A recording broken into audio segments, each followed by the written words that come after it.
As witchcraft and the occult have gone mainstream in our culture, the church is looking for modern intercessors, saints who have experienced these same temptations of the times and have now found freedom in Christ. Blessed Bartolo Longo, who was once a satanic priest, is now on his way to sainthood. Pope Leo XIV announced that he will be canonized in October of 2025, and his life is really a story of redemption and deliverance. He had a powerful encounter with Our Lady through the Rosary and really dedicated his life to helping others come out of this darkness of the occult and into the light of Christ. His story is a real wake-up call for anyone who's involved in the occult, but it also shows that no soul is too far gone when it's entrusted to Our Lady, through the power of the Rosary, that when she walks with you, she will bring you out of darkness if you ask for her help. Bartolo Longo was born in 1841 in southern Italy to a devout Catholic family, but after losing his mother at just 12 years old, he became spiritually frustrated and angry at God for taking his mother away from him. When he left for the University of Naples to study law, he fell into this aggressive anti-Catholic secular culture at the university. Naples at this time in history was a real hotspot for occultism and spiritualism, and it was here that he became involved with seances and spirit channels and even satanic rituals.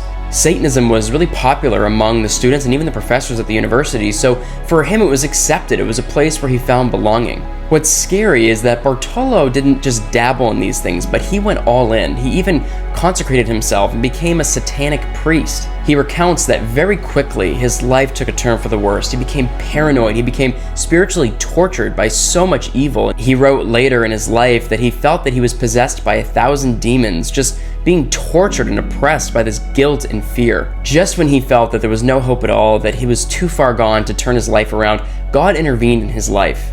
A friend of his, who was also his professor, Vincenzo Pepe, introduced him to a Dominican priest by the name of Father Alberto Redante. Instead of condemning him, telling him how wrong he was, the priest stepped in as his spiritual director with compassion and truth.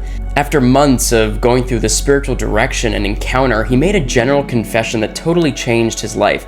He renounced Satan, he renounced all the evil practices that he had embraced for so many years, and very soon he returned to the sacraments and found a new life in Christ. Soon after his conversion, he heard this interior voice say, "If you spread the Rosary, you will be saved." And it was at this point where he made the conscious decision that he would dedicate the rest of his life and his ministry to helping others encounter Our Lady through Marian devotion and through the power of the Rosary. With this new spirit of a revival in his life, he felt drawn to ancient Pompeii, a land that was typically known for being very superstitious, full of poverty, and really religiously ignorant. He saw this place as being the perfect opportunity for reparation and a community that he could really help along their journey. Here in Pompeii, he catechized locals, helped orphans, the sick, the poor, and became a real missionary. It was at this time that he had obtained a painting of Our Lady of the Holy Rosary, which he enshrined in a small chapel in Pompeii. That image has become the heart of what is now the Basilica of Our Lady of the Holy Rosary of Pompeii, a real center of healing, of miracles, of Marian devotion, and people come from all around the world to encounter Our Lady and Bartolo in this special place. He also composed the Supplica to the Queen of the Most Holy Rosary, one of the most powerful Marian prayers today, which people still pray on the 8th of May as well as the first Sunday in October. Bartolo's story is so inspirational, especially for this generation, facing all of the false religions that we see happening in our culture. According to a 2024 Pew Research study, nearly 30% of Americans have dabbled in astrology, tarot cards, or other occult practices, and at the same time, over a quarter of Americans now identify as religiously unaffiliated. This is a huge rise over the past decade of people that call themselves spiritual nuns that have no faith at all. You've probably noticed that over the past months, there's been tons of media outlets that have been covering this real striking increase in religious unaffiliation, as well as this interest in the occult. Even on college campuses, young people are reporting that so many people feel lost, but they're also dabbling in the occult, they're dabbling in witchcraft, they're spiritually starving for something of purpose. This is a real call for us to see that people are spiritually starving, and how do we provide them something that they can really grasp onto? And of course, the Christian faith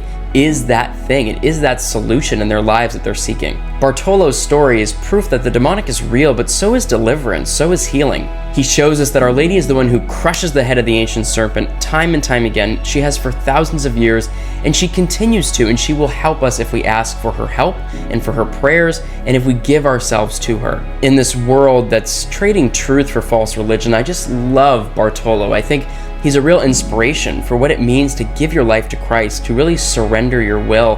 And when you do, God will bless you abundantly. When I was in Italy for the Jubilee year, I was able to meet a Dominican who knew a priest who's in charge of the relics of Bartolo Longo. And it was there that I was able to receive a first-class relic of Bartolo Longo's body. And this relic will be at the St. Michael Center for Spiritual Renewal, the Exorcism Ministry for the Archdiocese of Washington, D.C. And how amazing that this saint will be living in our nation's capital and praying for all of us, all the people in our country that are struggling with the demonic, struggling with feeling lost and hopeless. I really believe that he's going to be a powerful intercessor in all of our lives and for this generation. So if you or someone you love are involved with the occult or feeling hopeless or lost, don't despair. Bartolo knows what you're going through. He knows what it's like to be in darkness, and Our Lady pulled him out of it, and she can pull you out of it too. So pick up a rosary, go to confession, go to Mass, and pray for the intercession of this soon-to-be saint, Blessed Bartolo Longo. He will help you, he will pray for you, and so will Our Lady.